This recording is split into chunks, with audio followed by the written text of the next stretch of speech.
Hello friends, welcome back.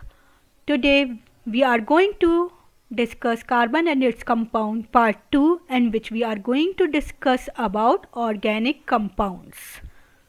So let's start. First of all, let's see what are organic compounds.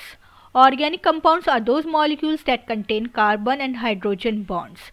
वो molecule जिसमें carbon hydrogen bond present होता है उन compounds को इन generally हम organic compounds कहते हैं. इन कंपाउंड्स में ज़रूरी नहीं है सिर्फ कार्बन एंड हाइड्रोजन ही हो, उसके अलावा दूसरे एलिमेंट्स भी प्रेजेंट हो सकते हैं like oxygen, nitrogen, fluorine and many more. For example methane का स्ट्रक्चर आप सबको मालूम है, इस तरीके का होता है और इसमें 4 कार्बन हाइड्रोजन बॉन्ड्स होते हैं. That's why it is also an example of organic compound. अगर एक हाइड्रोजन को हम किसी और एलिमेंट से ऑक्सीजन, नाइट्रोजन या फ्लोरीन से रिप्लेस कर दें तो वो भी क्या होगा, देख सकते हैं हम यहाँ पे OH से रिप्लेस कर रहे हैं तो it is methyl alcohol. It is also an organic compound. Similarly अगर मैं यहाँ पे कोई हेलोजन लगा दूँ, मैं यहाँ पे फ्लोरीन लगा रही हूँ तो इट इज़ फ्लोरोमीथेन. तो it is also an example of organic compound. Similarly अगर मैं यहाँ पे कोई नाइट्रोजन का ग्रुप लगा दूँ NH2 तो it is methylamine. It is also an example of organic compound because all these compounds contain CH bond. That's why they are organic compounds. Organic compounds या फिर कार्बन कंपाउंड्स के बारे में हम फर्स्ट वीडियो में पढ़ चुके हैं, इसके फर्स्ट पार्ट में, कि carbon compounds have low boiling and melting point and they are non conductor of electricity. हम इसका रीज़न फर्स्ट पार्ट में ऑलरेडी डिस्कस कर चुके हैं. लो इन वीक इंटरमोलिकुलर फोर्सेस की वजह से इनका क्या होता है, low melting and boiling point होता है और ये बैड कंडक्टर ऑफ इलेक्ट्रिसिटी इसलिए होते हैं क्योंकि ये आयंस प्रोड्यूस नहीं करते. मोर ओवर कार्बन के चारों इलेक्ट्रॉन्स बॉन्डिंग में इन्वॉल्व होते हैं. सो यहाँ पे कोई फ्री इलेक्ट्रॉन नहीं होता. That's why no free electron is there. That's why they are bad conductor of electricity. So अभी हमने डेफिनेशन पढ़ी कि कार्बन हाइड्रोजन बॉन्ड्स जिसमें होते हैं वो ऑर्गेनिक कंपाउंड्स होते हैं, but there are some exceptions. कुछ एक्सेप्शंस भी हैं. For example oxalic acid. Oxalic acid में कोई CH बॉन्ड नहीं होता है लेकिन फिर भी ये क्या होता है, हमारा ऑर्गेनिक कंपाउंड होता है. इसका स्ट्रक्चर आप देख सकते हैं. इसका स्ट्रक्चर ऐसा होता है, C double bond O, OH and OH. It is oxalic acid. There is no carbon hydrogen bond but it is an organic compound. दूसरी एक्सेप्शन देख सकते हैं यूरिया का, C double bond O, NH2 and CNH2. It is urea and it is also an organic compound. There is no carbon and hydrogen bond. Direct कोई carbon hydrogen bond नहीं है, फिर भी ये ऑर्गेनिक कंपाउंड है. सो these are some exceptions. अब organic compounds जो होते हैं लिविंग ऑर्गेनिज्म में प्रेजेंट होते हैं like plants and animals. Initially क्या हुआ था, ऑर्गेनिक कंपाउंड सिर्फ हमें वहाँ से मिलते थे, नेचुरल मटेरियल से मिलते थे जो कि लिविंग ऑर्गेनिज्म से ऑब्टेन किए जाते थे. इसलिए माना जाता था कि एक इम्पॉर्टेंट फोर्स जिसको नाम दिया गया वाइटल फोर्स होती है लिविंग ऑर्गेनिज्म में, जो कि इम्पॉर्टेंट होती है for the synthesis of organic compounds. So इस थ्योरी को नाम दिया गया vital force theory. But this theory was disapproved by Friedrich Wohler in 1828 by preparing urea from ammonium cyanate. इन्होंने क्या किया, ammonium cyanate is an inorganic compound. इन्होंने एक इनऑर्गेनिक कंपाउंड से क्या किया, ऑर्गेनिक कंपाउंड प्रिपेयर किया, डेट इज़ यूरिया. सो इन्होंने आर्टिफिशियली प्रिपेयर करके बताया है कि ऑर्गेनिक कंपाउंड्स हम आर्टिफिशियली भी प्रिपेयर कर सकते हैं. इसके लिए कोई वाइटल फोर्स थ्योरी या वाइटल फोर्स की ज़रूरत नहीं होती है. तो हम देख सकते हैं अमोनियम साइनेट का structure.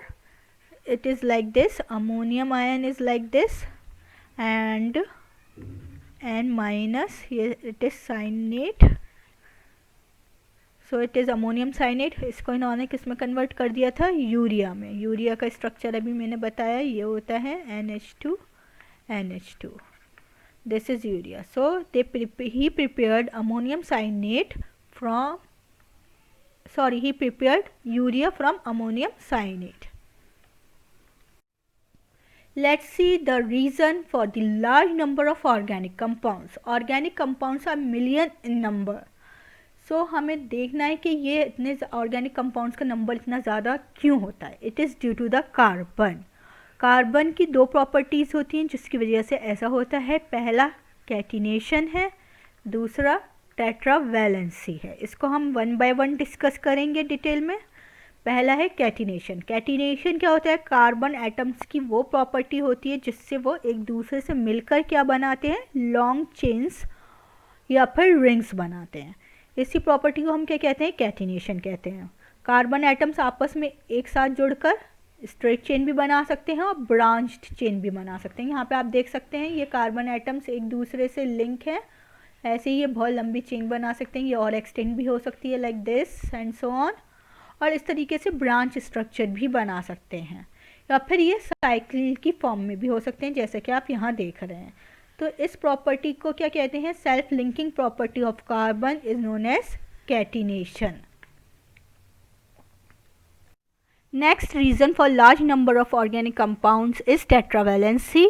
First part of carbon and its compound में हम already discuss कर चुके हैं। कार्बन की वैलेंसी 4 होती है, that's why it can form 4 covalent bonds with other carbon atoms or some other elements like hydrogen, oxygen, nitrogen, sulfur, chlorine and many more.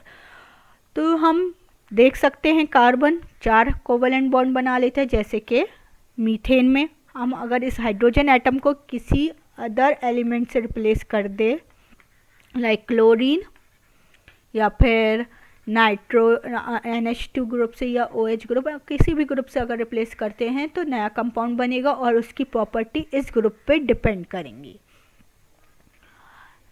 Another point to be noted is that carbon जो covalent bond बनाता है वो बहुत ज़्यादा strong होते हैं। वो बहुत ज़्यादा स्ट्रॉन्ग क्यों होते हैं? Due to the small size of carbon. अब स्मॉल साइज ऑफ कार्बन आपको मालूम है कार्बन का बहुत छोटा साइज होता है, जिसकी वजह से ये जो शेयर पेयर ऑफ इलेक्ट्रॉन होता है बॉन्ड में, 2 इलेक्ट्रॉन सिंगल बॉन्ड में आपको मालूम है 2 इलेक्ट्रॉन शेयर होते हैं। कार्बन हाइड्रोजन जब बनाती हैं एक कोवेलेंट बॉन्ड तो उसमें 2 इलेक्ट्रॉन्स होते हैं, और ये शेयर पेयर ऑफ इलेक्ट्रॉन जो होता है कार्बन के छोटे साइज होने की वजह से न्यूक्लियस की फोर्स ऑफ अट्रैक्शन को बहुत ज़्यादा फील करता है, जिसकी वजह से ये जो बॉन्ड फॉर्म होता है वो बहुत ज़्यादा स्ट्रॉन्ग होता है। अगर इस एटम का साइज़ बढ़ जाएगा तो ये शेयर पेयर ऑफ इलेक्ट्रॉन जो होता है न्यूक्लियस से दूर चला जाएगा, तो फोर्स ऑफ अट्रैक्शन इतनी ज़्यादा नहीं रहेगी और बॉन्ड क्या होगा? वीक फॉर्म होगा। तो इसलिए हम कहते हैं बॉन्ड जो बिगर एटम्स होते हैं वो बहुत मच वीकर बॉन्ड्स बनाते हैं। उनके बॉन्ड्स जो होते हैं बहुत ज़्यादा वीक होते हैं as compare to the carbon covalent bonds, because force of attraction field by the share pair of electron is much weaker. Some common types of organic compounds are hydrocarbons, haloalkanes, alcohols, aldehydes, ketones, carboxylic acids. तो इनको हम one by one discuss करेंगे upcoming videos में, तो आप मेरी videos देखते रहें। एंड आज के लिए इतना ही। So thanks for watching.